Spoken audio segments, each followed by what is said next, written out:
Rồi bắt đầu để máy các bạn ơi, chuẩn bị phá máy xuống. Đó, bộ lỗ ghê ha.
Cái gì mày?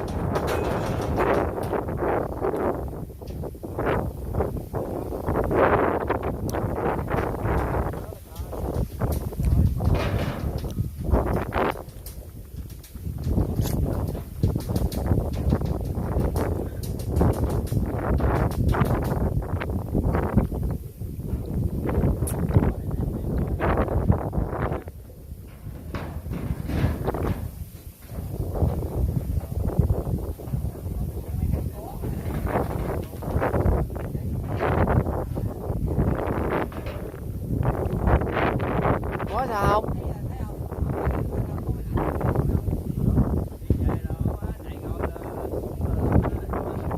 Ừ.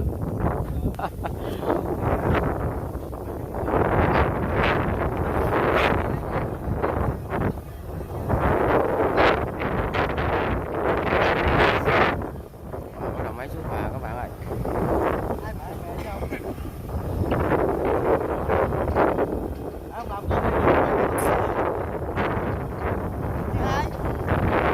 Phê pháo đồ được, chia hai nặng lắm,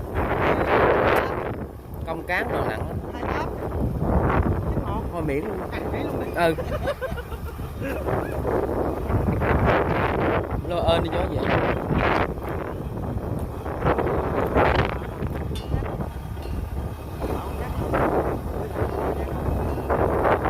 Hai mày không chịu tranh thủ chứ sao mà không có.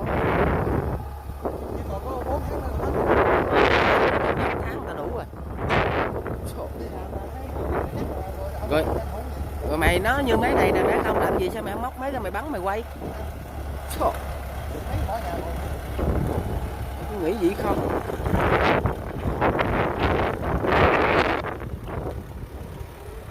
Cũng dễ dàng thôi các bạn ơi. Ơi, chở nó máy lên để nó cắm nó thịnh rồi hết chở luôn á. Chở nó máy lên cho Phú. Nó cắm xuống thịnh cho hết chở lắp máy lên luôn á. Chở lắp máy lên. Nghe đâu.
Wow.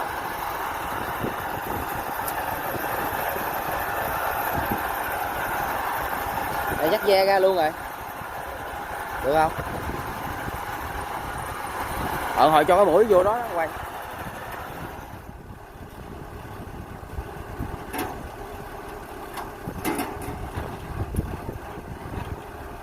Rồi xong. Ôi.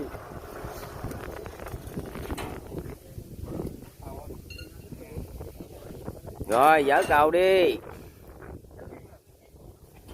Thẳng cây. Ô quá nhẹ rồi.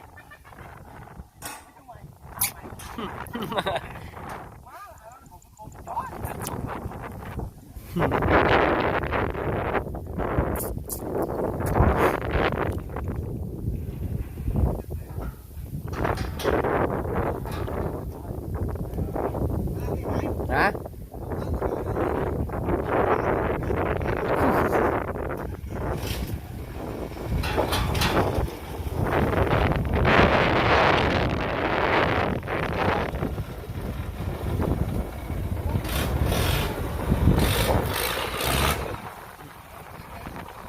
Uống nước.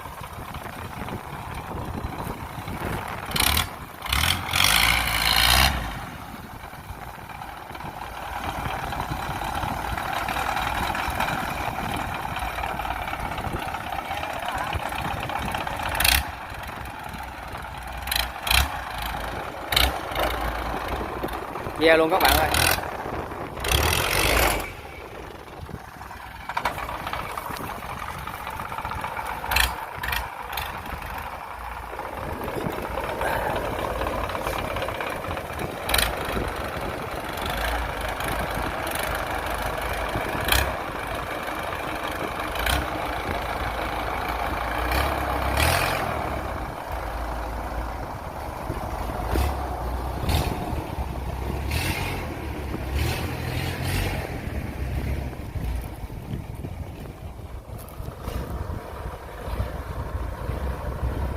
Chẹt da đi ghê ha.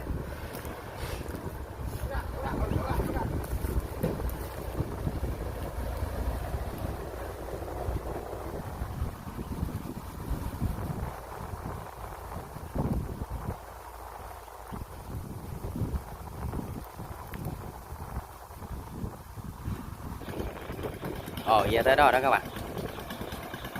Mình chạy ra trước mệt quá. Qua lọt không ta? Lọt mà, ổng mà.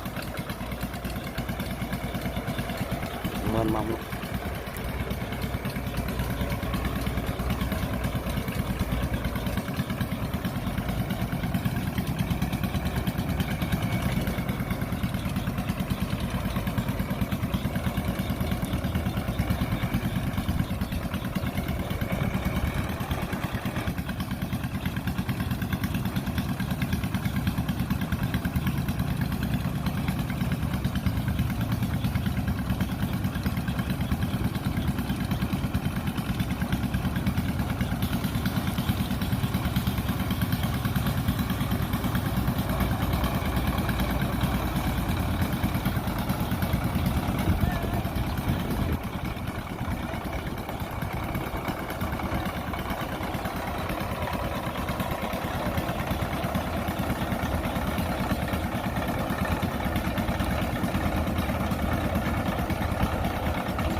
Mình đứng trên cầu quay xuống các bạn.